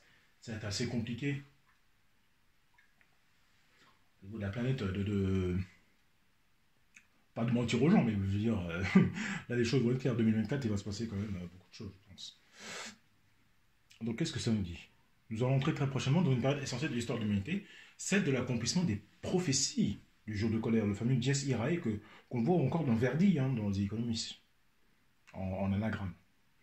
Je parle de période car je considère que chaque niveau prophétisé correspond en réalité à la même période, comme auteur de strates qui raconte la même chose en précisant chacune des détails qui lui sont propres. Par conséquent, la 6e période correspond à la 6e église, Philadelphie, au 6e sceau, à la 6e trompette et à la 6e coupe. Pour faire court, précisons 2 choses.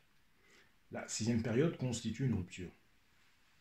Ceux qui ont lu l'Apocalypse, hein, en s'arrêtant aux détails, auront remarqué 2 éléments. C'est au moment de la 6e période qu'il y a 2 arrêts majeurs. Le comptage des justes au 6e sceau, où il y aurait définitivement le nombre des élus et des rachetés. L'apparition des 2 témoins s'appuyant sur le petit livre dont l'action se déroule avant la 7e trompette. N'oublions pas non plus que la 7e période est celle de la moisson, de la fin du monde qui voit la Terre revenir à son Dieu. Elle est donc ultra courte. On l'a vu aussi dans le film Interstellar, hein, où il y a un souci au niveau du blé. Hein. Précisons toujours en simplifiant que les églises et les sceaux s'adressent globalement aux justes. Dans les églises, Dieu parle aux justes, les encourage dans la tribulation, leur donne des recommandations, rappelle les pièges dans lesquels certains peuvent tomber et les rassure par le rappel des promesses faites aux justes. La récompense suprême du royaume de Dieu. Les sceaux, rappelons-le, sont ouverts par le Christ lui-même. Celui-ci, le vainqueur sur un cheval blanc, seul le Christ peut être appelé vainqueur, nous explique en quoi consistent les ruses et les attaques du malfaisant. Les 3 autres, puis ils se préoccupent des martyrs et des justes, donc des siens. C'est intéressant comme vision. les trompettes et les coupes. Les coupes, parce qu'on nous envoie sur le PDF, ça ce sont les coupes, les bowls, les trompettes et les bowls. Voilà, ça a été mis ici en courant 2021, courant 2022. Très clairement, 4 avril 2021, effectivement, on y va, hein, avec le passeport vaccinal, etc. Là, c'est précis en ce sens. Après, là, c'est vraiment extrêmement intéressant. Encore une fois, on ne connaît pas les événements. Décrivent les moyens déployés par les forces du mal afin de pervertir et de soumettre l'humanité au prince de ce monde. C'est pourquoi on y retrouve toutes sortes de malheurs, ainsi que les acteurs principaux du drame qui se jouera à la fin, dont Apollon l'exterminateur, les 4 mauvais anges et l'immense armée pour la bataille finale de l'Armageddon. Les coupes sont les ultimes conséquences, donc ça vient après de tout ce mal déployé, le résultat, le but voulu. Par les trompettes et les coupes, le ciel autorise aux malfaisants à punir les hommes par leur propre attitude. Le péché génère le péché et conduit en définitive au chaos et à la mort. Donc, pour résumer, les églises et les sceaux concernent principalement les justes, et les trompettes et les coupes, principalement les méchants. C'est quand même intéressant. Donc, on a plein de sceaux. Le 6e sceau, un grand signe dans le ciel, qui transpose aussi avec l'autre site. Alors, la 6e période débute par un événement particulier de type catastrophe naturelle, dont l'origine sera probablement à la fois terrestre et céleste. Donc c'est pour ça que le 29 janvier, on parle 29 janvier, on parle de tremblement de terre, underfoot, sous les pieds. L'expression biblique sous les pieds. Bien évidemment, qui parle de tremblement de terre, malheureusement. Parce que les deux témoins sont liés à la 6e trompette. Donc, c'est quand même extrêmement intéressant. Selon croit le 6e sceau, il y a un grand tremblement de terre ainsi que les signes dans le ciel. Le soleil devient noir, la lune devient rouge et les étoiles tombent sur terre. Encore une fois, c'est une séquence de 3 ans et demi. Donc, ça ne veut pas dire qu'il se passera quelque chose ce jour-là. Cet événement aura pour effet de faire prendre conscience à l'humanité de la proximité du jour de la colère. Cette réaction est décrite au verset 15 à 17 du 6e sceau qui démontre une prise de conscience globale. L'éveil, le fameux éveil, tous les hommes se terrent dans les cavernes des montagnes en disant « Voici venu le grand jour de la colère ». Je pense donc que cet événement sera le fameux avertissement dont parlent les prophéties, l'événement annonçant la proximité du jour de la colère, un peu comme le signe de Noé, 7 jours avant le déluge, donc un signe compris comme tel par les justes. Les autres y verront une autre catastrophe naturelle de plus, sauf qu'il ne faut pas se référer aux fausses apparitions pour les définir comme Garamanda, mais plutôt au texte même de l'Apocalypse plus fiable. Alors je reviens ici sur le 6e sceau, perturbation cosmique, décrivant ce qu'il a vu lors de l'ouverture du sceau. J'en décrivis, je regardais quand il ouvrit le 6e sceau, il y eut un grand tremblement de terre.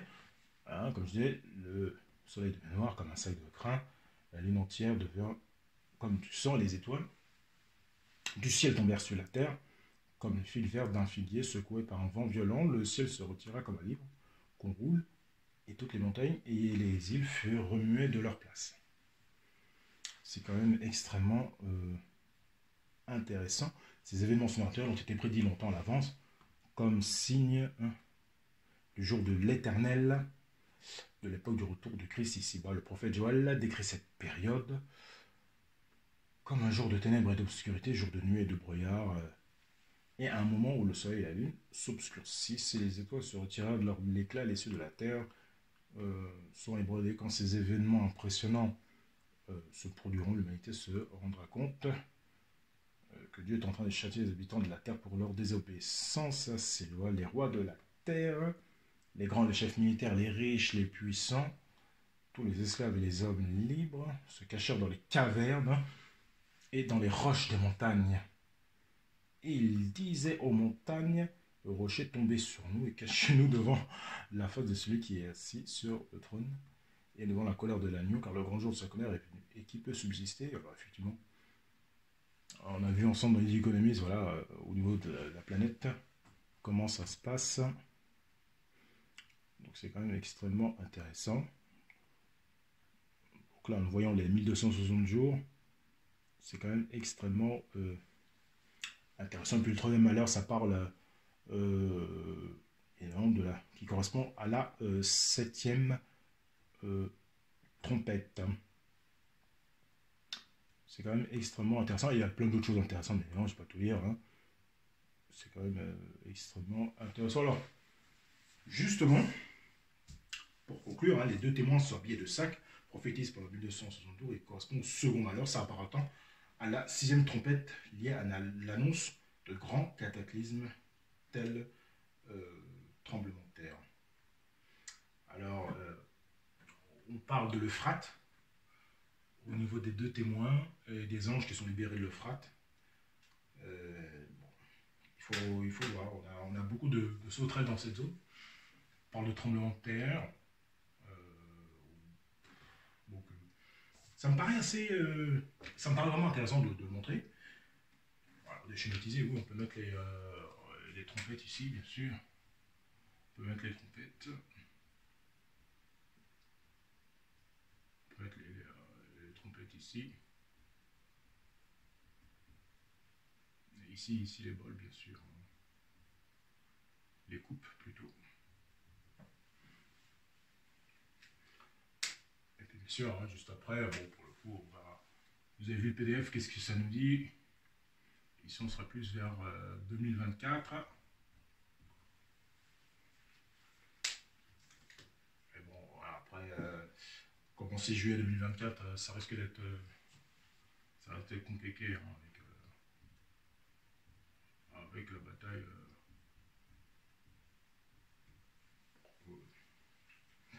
C'est pas forcément hypothétique, hein, c'est très cohérent, très juste. Donc, il faut informer. C'est pas attendre ce qui va arriver comme ça, les bras croisés. Il faut informer et aussi avoir des compréhensions. C'est toujours intéressant pour le collectif. Justement, pour terminer cette étude, sur livre numérique gratuit, un article très intéressant. Et non, c'est un grand oublié de ma chaîne. C'est le moment enfin de parler de ce prophète français, Nostradamus. Pour terminer cette vidéo et voir s'il peut apporter des choses par rapport à cette séquence historique. Ben, on voit bien ici. Voilà. Ce qu'on voit ici en 2024. Encore une fois, on s'est basé encore une fois sur l'ouverture du premier saut pour avoir la semaine de Daniel. Voilà. Faut pas oublier la puce sérifidée, on va voir ce qui va se passer avec l'enlèvement, etc. Donc c'est un PDF extrêmement intéressant, à la manière d'un PDF survivaliste, vraiment gardé pour essayer de bien comprendre. Donc Nostradamus que nous voyons à droite, mais non, Nostradamus quand même important au niveau des prophéties, parce que lui aussi il parle en langage codé, décodé aussi par Patrick Bouvier notamment. Donc sa chaîne aussi, n'hésitez pas à y aller. Bien évidemment, Nostradamus, né Michel de Nostredame, était un médecin hein, et apothicaire français, pratiquant l'astrologie. Comme tous ses confrères à l'époque de la Renaissance, il est surtout connu pour ses prédictions hein, sur la marche du monde. Il est né de Jaume ou Jacques, hein, de Nostredame, et de Rainière ou Régnier de Saint-Rémy. Il était né de 6. Le nom des Nostredame vient de son grand-père juif Guy de Gassonnet, fils d'un autant de Valorges, qui choisit le nom de Pierre de Nostredame lors de sa conversion au catholicisme, probablement vers 1455, selon les archives d'Avignon et selon les archives de Carpentras, qui parlent souvent de juifs des autres régions. Il est suggéré que l'origine du nom de Nostredame fut imposée par le cardinal de Foix de l'archevêque d'Albe, Pierre de Foix. Le grand-père de Nostradamus, Pierre de Nostredame, était si convaincu de sa foi qu'il a répudié sa femme d'alors Benastruge Gassonnet qui ne voulait pas quitter le judaïsme. Le curieux des mariages fut prononcé à Orange le 14 juin 1463, ce qui lui a permis finalement d'épouser Blanche. C'est extrêmement intéressant. Alors rapidement, on a son enfance. Saint-Rémy, ancien médecin et trésorier, qui lui aurait transmis en 1506 les rudiments des mathématiques et des lettres. Mais ceci est douteux vu que la trace notariée de ce vieux personnage disparaît en 1504. Alors, ses premières années d'études, il part très jeune à Avignon pour y obtenir son diplôme de bachelier. On le disait doué d'une mémoire presque divine, d'un caractère enjoué, plaisant, peut-être un peu moqueur.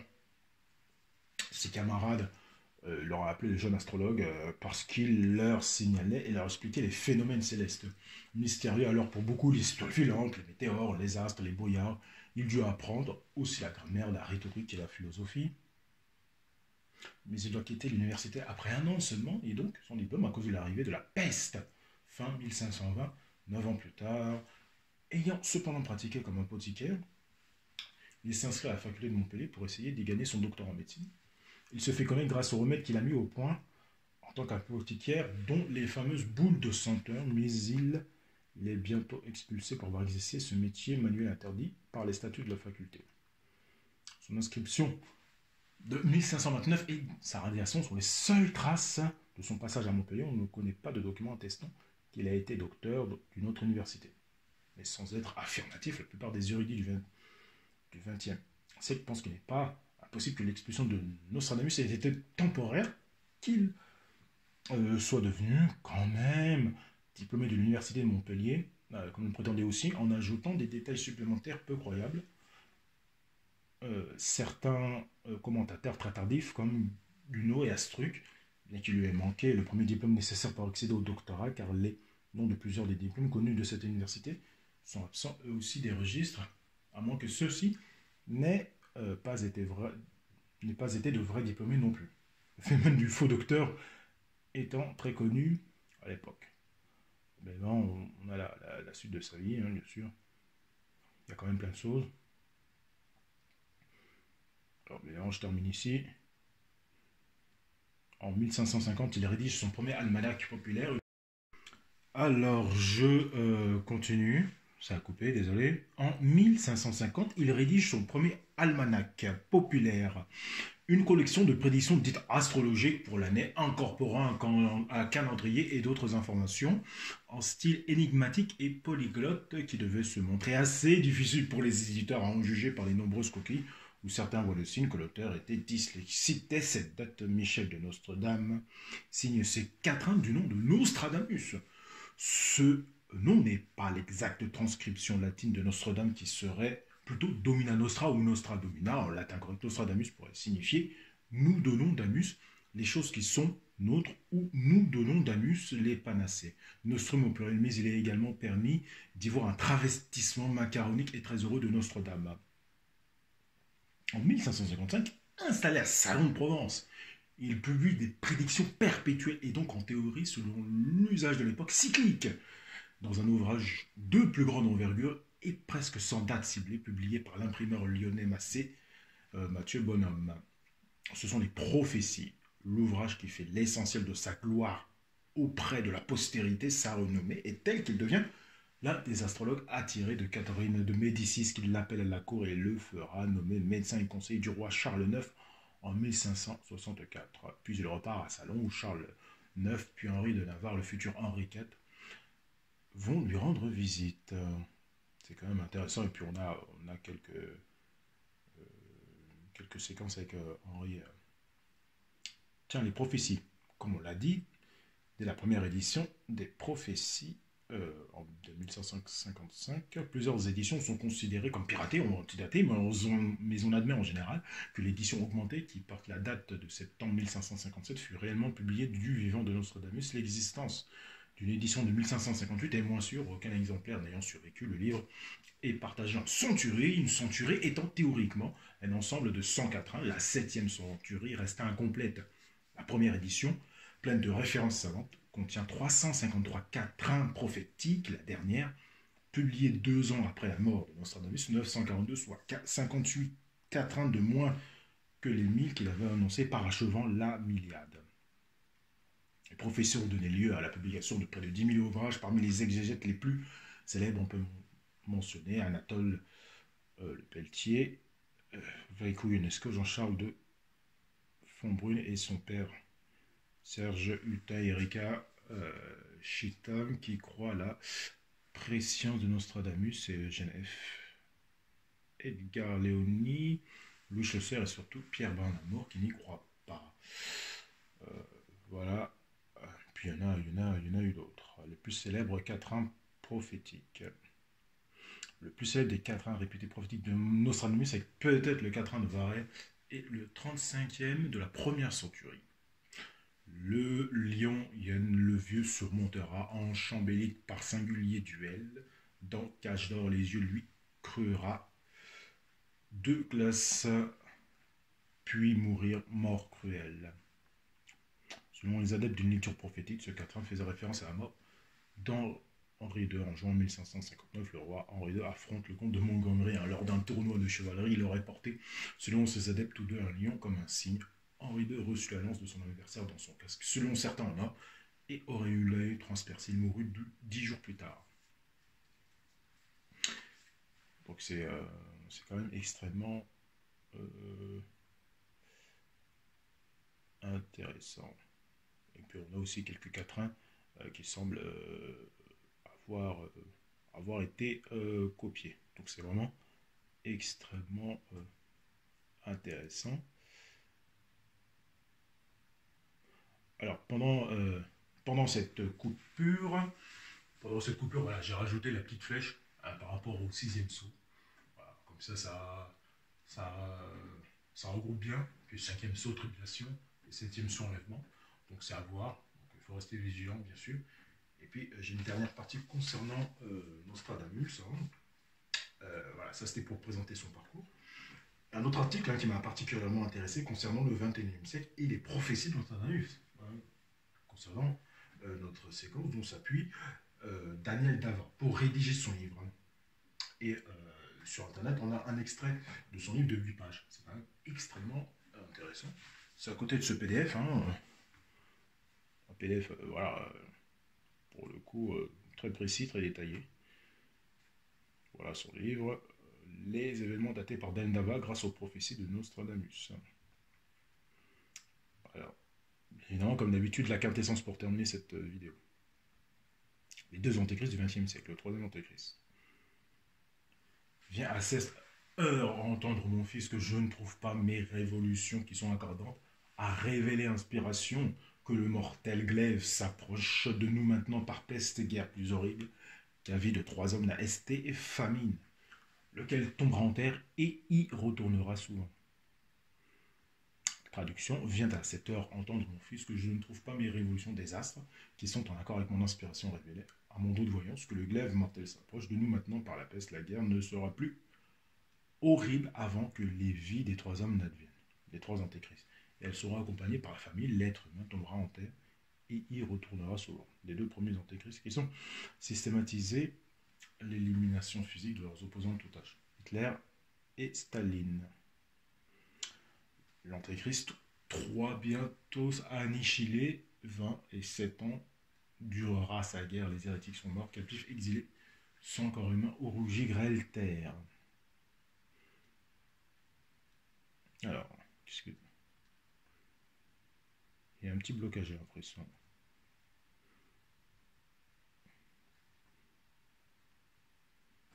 Alors, hop. C'est assez étrange. Ah, c'est par page, donc c'est un peu compliqué. Voilà, le 3e antéchrist rapidement sera aligné. Quand ces années envahiront la France, 27, la main de sang durera sa guerre. Page 3. Là, on a compris un peu le système. Les hérétiques seront soit morts, captifs ou exilés, le sang des corps humains rougira l'eau. De nos fleuves, la terre sera grêlée par les bombes. Ça rejoint un peu ce qui est dit. Les hérétiques, désignés dans ce quatrain par Nostradamus, ne peuvent être que les intégristes. En Iran, ils ont transformé les mosquées en centre d'entraînement paramilitaire. La datation, encore une fois, ce sont les travaux de Daniel Davin. Ce sont des éléments d'information complémentaires, bien sûr. Elle se déduit grâce aux 2 premiers vers du 77e quatrain de la 8e centurie. Dans cet extrait, Nostradamus annonce que le troisième antéchrist, le président iranien, s'engagera dans une guerre qui durera 27 ans. La victoire des forces occidentales aura lieu en Iran. L'été 2032, ça c'est intéressant. La guerre du troisième antéchrist débutera. Ouais. Bon. Nostradamus annonce 27 ans d'un maintien. Il faut comprendre ce verbe au sens large, c'est la durée de la guerre des milices pro-iraniennes et des armées soutenues par le président iranien Ahmadinejad, élu en 2005 et qui a annoncé dès son élection la destruction d'Israël. Oui, c'est passé quelque chose quand même l'année dernière avec ce qui s'est passé avec Soleimani. Donc c'est une autre séquence. Les armées iraniennes entrent en Irak. Il entrera, vilain, méchant, infâme, tyrannisant la Mésopotamie, tous amis, faits d'adultérine d'âme, terre horrible, noire de physionomie. Traduction. Il entrera, vilain, méchant, infâme, tyrannisant l'Irak, la Mésopotamie et la région géographique entre le Tigre et l'Euphrate, j'en ai parlé, par rapport aux anges du 6e psaume. En amont se situent les hauts plateaux où ces fleuves sont encaissés en aval. La plaine basse. Et là, on va passer à la 4e page. Hop.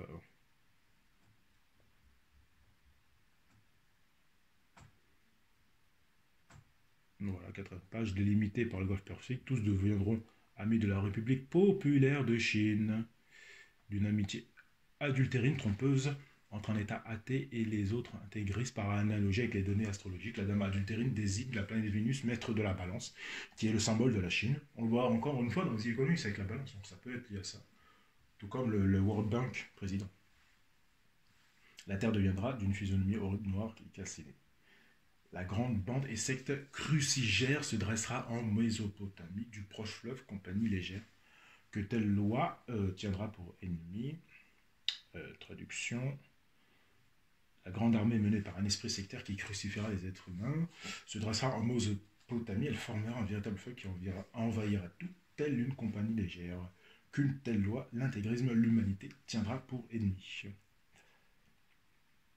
Alors, 3e centurie, 59e quatrain. Barbare empire par le tiers usurpé, la plus grande part de son sang mettra à mort, par mort sénile, par lui le quart frappé, pour peur que son sang par le sang ne soit mort. L'empire barbare iranien usurpera le tiers de son territoire. Cette guerre dans laquelle il entraînera son pays provoquera la mort de presque tout son peuple. Il mourra vieux, frappera par la guerre le quart de l'humanité, par peur que son propre sang, à cause d'un conflit sanglant, ne disparaisse. Quand même assez intéressant. Première centurie, 55e quatrain, sous l'opposé climat babylonique, et grande sera de sang et fusion. Que terre et air, ciel sera inique, secte, faim, règne, peste, confusion. Traduction, sous l'inclinaison babylonienne opposée, le mot climat est d'origine latine et signifie inclinaison.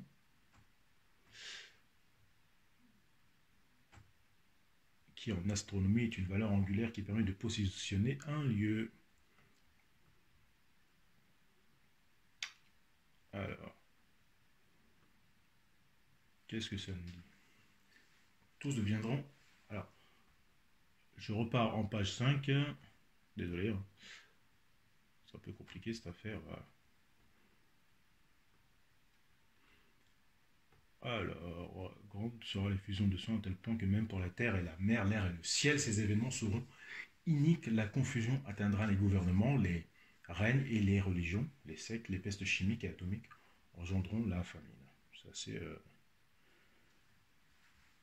incroyable. Guerre en Syrie, 642e, la grande cité où est le premier homme, bien amplement la ville, je vous nomme, tout en alarme, et le soldat échant par fer et eau, grandement affligé, et à la fin des François soulagés, mais ce sera dès 610 ans. Traduction, hein, Damas, qui a comme anagramme Adam, hein, le premier homme, hein, la ville que je vous nomme est bien amplement annoncée, avec cet anagramme, il ne manque pas le S. Toujours en alerte, les paysans transformés en soldats, par le Pharaon sera grandement affligée à la fin par les Français, sera soulagée de la dictature. Mais elle sera en guerre dès 2010. Donc le quatrième antéchrist. Voilà, là j'ai passé parce que effectivement ça peut être ça, mais il a été, on va dire, remercié par Xi Jinping en 2017. Alors, on va en page 8 pour terminer. Alors, voilà, on va terminer par cette étrange alliance entre la Chine et l'Iran. Pour terminer. Une alliance entre la Chine communiste d'une part et l'Iran et ses alliés intégristes d'autre part est confirmée par Nostradamus par plusieurs quatrains.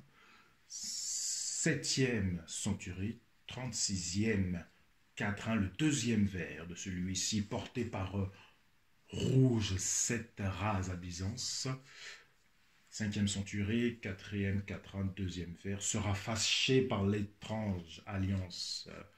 5e centurie, toujours, 78e quatrain, les deux premiers vers, les deux unis ne tiendront longuement et dans 13 ans, barbares s'attrapent. Traduction portée par leur alliance militaire avec la République populaire de Chine, les derniers rouges existants, 7 pays, l'alliance pro-iranienne, atteindront la Turquie, dont la capitale Istanbul est fondée sur le site antique de Byzance, sera meurtri par l'étrange alliance. Les deux, l'Iran et la Chine, ne resteront pas longtemps unis, intéressant, et après 13 ans, le barbare malfaisant sera détruit, il sera empêché de nuire, la guerre sera terminée, s'attraper est synonyme de heurter et détruire. Ce vers sonne comme l'expression du paragraphe 111 d'Épître, me faisant sur ennemi et lié. L'alliance débute entre la Chine et l'Iran, débutera en 1919 ou 2020. C'est quand même assez intéressant. Alors, pour terminer cette vidéo, bien sûr, je remets ce PDF, on peut le dire, exceptionnel, quand même, extrêmement bien travaillé. Donc, les travaux sont en cours. Il faut voir ce qui se passe, mais bon. Ça reste des éléments complémentaires pour le collectif. C'est vraiment très intéressant. Donc, après, oui, bien sûr, pour comprendre ces travaux, c'est pas assez évident, mais il faut s'y intéresser. C'est très intéressant pour comprendre comment ça se passe. Donc, il faut rester vigilant. Tout simplement. Donc, n'hésitez pas à mettre vos commentaires pour le collectif, apporter vos informations complémentaires, tout simplement. Moi, je suis preneur, on est tous preneurs, bien sûr, tout le monde est preneur. Donc, voilà. Donc, les pouces levés, c'est important aussi pour cette vidéo. Pour le référencement, c'est pas non plus le genre de vidéo qui cartonne, mais c'est pas le but. Le but, c'est d'informer au mieux. Et les pouces levés pour tout le collectif. Moi, je reste vigilant, bien sûr, comme d'habitude, en vous remerciant jusqu'au bout de m'avoir suivi, quand même. C'était. J'ai pas tout mis, vous avez bien vu le PDF, j'ai pas tout mis. Voilà, c'était un peu pour résumer cette réflexion du week-end et on va rester vigilant. Donc, je vous embête pas plus longtemps. Je vous remercie beaucoup de m'avoir suivi. À la prochaine. Merci beaucoup.